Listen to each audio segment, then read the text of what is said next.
Hello बच्चों, यहाँ पे हमारे पास असर्शन रीजन का क्वेश्चन है। असर्शन में ये बोला है कि vitamin D can be stored in our body and reason उसका ये दिया है कि vitamin D is a fat soluble vitamin.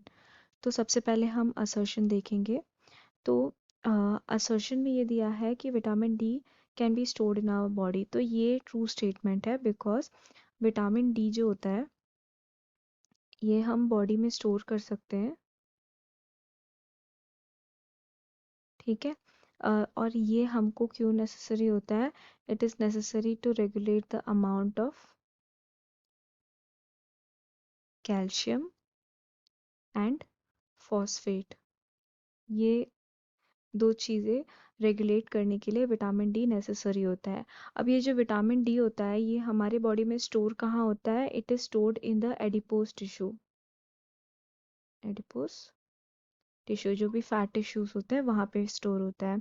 ठीक है। और अगर ये हमारे बॉडी में स्टोर हो सकता है तो उसका क्या मतलब होगा कि ये खुद से अपने रिजर्व को मेटाबोलाइज कर सकता है।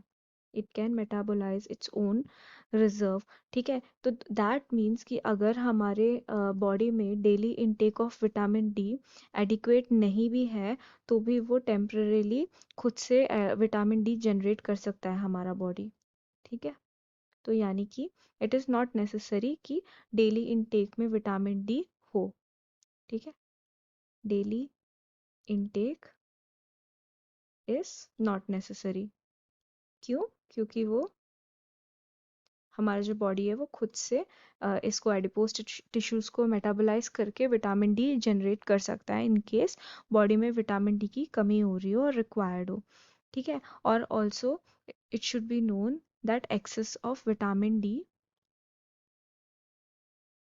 Is toxic to our body. ठीक है। तो अब यहाँ पे रीजन इसका क्या दिया है? असर्शन में तो ये बोला था कि vitamin D can be stored in our body which is a true statement. Reason इसका ये दिया है कि vitamin D is a fat soluble vitamin, so that is also true because as I said कि it can be stored in the adipose tissue and adipose tissues are nothing but fat tissues. ठीक है। तो ये store क्यों हो पाते हैं हमारे बॉडी में?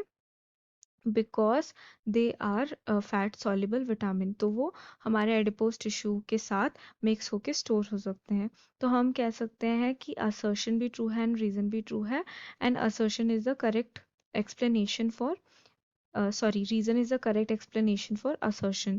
तो यहाँ पे हम लिख सकते हैं असर्शन एंड रीजन